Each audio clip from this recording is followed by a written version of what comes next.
요즘 대부분 회사들이 평가 시즌이죠. 성과금도 지난달이나 이번 달에 받은 분도 있을 테고, 제가 다니는 스타트업은 이번 주까지 본인하고 동료들 평가를 맞춰야 돼서 금요일 날 하고 갈까 아니면 노트북을 들고 집에 가서 할까 고민하다가 수고 가자 하다 보니까 간만에 한 10시 넘어서 퇴근을 했네요. 이제 재직자들 평가 시즌도 끝나가고 연봉도 새로 협상을 했거나 아니면 하고 있을 텐데 3, 4월부터 회사로 옮기려는 사람들이 많아지는 시기가 이제 옵니다. 이번 주는 사람들을 만나면서 안타까웠던 지점들이 좀 있어서 이야기를 해보려 합니다. 당연히 이직하시는 분들과 채용을 맡고 있는 사람의 입장 차이가 있기 때문에 그럴 수밖에 없지만 제 입장에서 봤을 때는 답답하게 느껴지는 사람들이 좀 많았어요.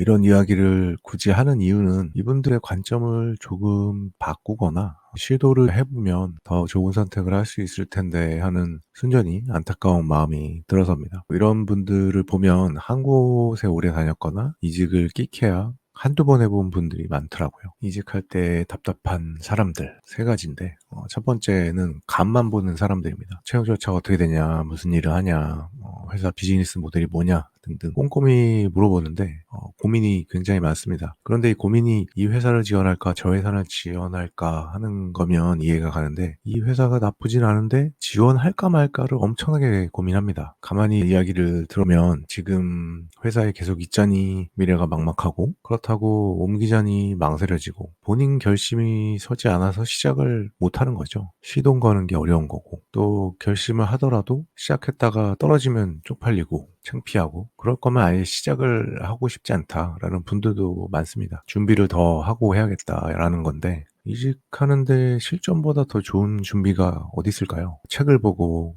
뭐 연습을 하고 찾아보긴 하겠지만 실제로 인터뷰도 보고 지원해서 떨어지더라도 서류 전형부터 인터뷰, 연봉 협상 한 사이클을 여러 번 겪어보는 것보다 빠른 건 없습니다. 그리고 두 번째는 연봉 상승이 얼마나 되는지 정확히 알려달라고 하는 사람들입니다. 연봉은 인터뷰 결과에 따라서 달라지는데 현재 연봉 기준으로 상승폭이 달라지죠. 보통 지금 다니는 회사에서 연간 연봉 상승률을 보면 보통 한 자릿수인 경우가 많죠. 엊그젠가 뉴스를 보니까 직장인 희망 연봉 상승률은 7%인데 실제로는 4.6%다라고 나온 기사도 있더라고요. 이직을 할 때 기대할 수 있는 연봉 상승폭은 일반적으로 10%에서 30% 사이라고 저는 봅니다. 거기에 기존 처우 조건하고 인터뷰 결과에 따라서 사이닝 보너스나 리텐션 보너스가 붙기도 하고 또 주식이나 스톡 옵션이 추가로 붙는 거죠. 근데 이렇게 설명해드리면 답답해합니다. 8천 이상 주나요? 아니면 받을 수 있는 연봉 범위가 정확히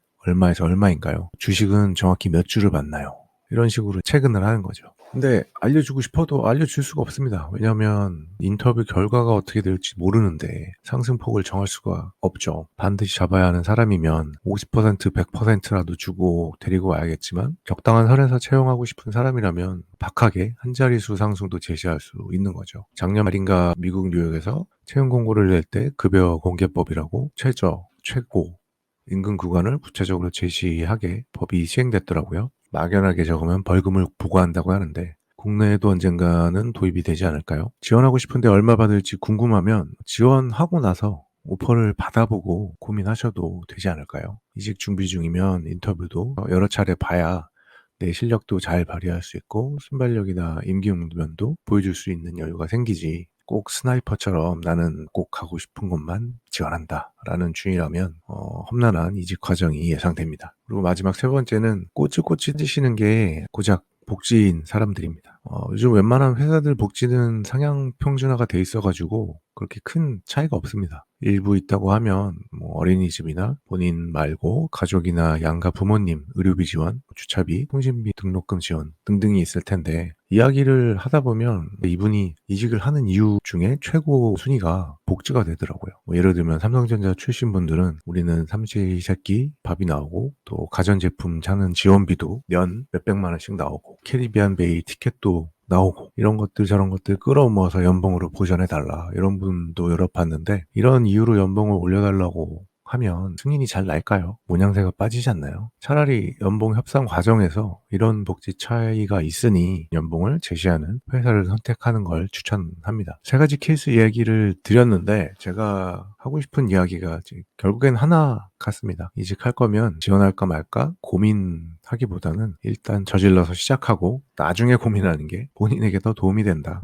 붙어도 안 가면 됩니다. 입사 취소하는 게 뭐 회사에 피해 주는 거 아니냐 하지만 그건 뭐 거의 일상이니까요. 다만 매너 있게 거절을 하시면 되고 본인이 인터뷰 과정 중에 괜찮은 분이었다는 게 검증이 된다면 그 회사에서 3개월이든 6개월 후든 다시 연락 옵니다. 그리고 또 이러면은 여러 군데 지원하면 평판이 안 좋아지지 않나요? 걱정하시는 분도 있는데 한 회사에 여러 가지 포지션을 무작정 많이 지원하는 게 문제가 되지 여러 회사 지원하는 건 각 회사 담당자들이 서로 공유하지 않는 이상 알 방법이 없습니다. 오늘 영상 한 줄 요약하자면 일단 저질러라. 다음에 또 뵙겠습니다.